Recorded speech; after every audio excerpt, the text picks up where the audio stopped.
নিন। এইসব করার কি খুব দরকার ছিল? ফুচকা, ঝালমুড়ি, এগ রোল আর তেলে ভাজা।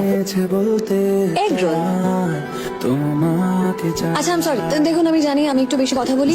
আসলে এই চাকরিটা নিয়ে না ডিস্টার্ব আছেন তো? সরিটা আমার বলা উচিত।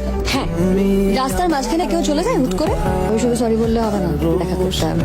লেট করাটা কি আপনার হ্যাবিট? সরি, আমি কিন্তু এসব বুঝি না। আরে আমার পছন্দ আপনার ভালো নাও তো লাগতে পারে। আমার পছন্দের কথা আপনি ভাবছেন কেন? আপনি আপনার পছন্দের কথা বলবেন।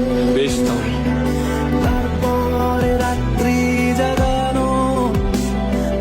আপনার কাল ফ্লাইট কখন? মনে হয় রাততলা দিতে হবে। তাহলে একটা কাজ করুন না, কাল 5টার সময় দেখা করুন। আপনি ওখান থেকে ডিরেক্টলি এয়ারপোর্ট চলে যাবেন আর আমি টিউশনে। বেশ। এরকম চাকরি কেন নিলেন তো? আমার কথা বাদই দিন। মাকে ছেড়ে কি করে থাকবেন এতদিন? টাকা থাকলেই তো আর ভালো থাকা যায় না। কাছের মানুষগুলোকেও তো লাগে নাকি? জেগে ছাড়ুন এসব কথা। কালকে 5টার সময় দেখা হচ্ছে। হ্যালো, কোথায় আসবেন আজকে?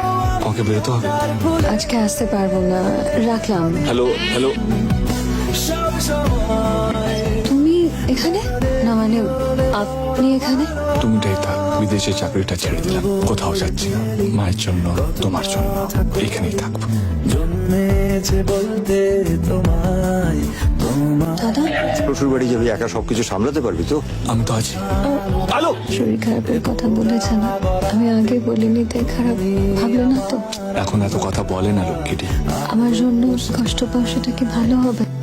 আর যাই হয়ে যাক, ছেড়ে কোথাও যেও না। তুমি তো আমাকে শিখিয়েছিলে কাছের মানুষদের রাস্তায় ছেড়ে পালাতে না।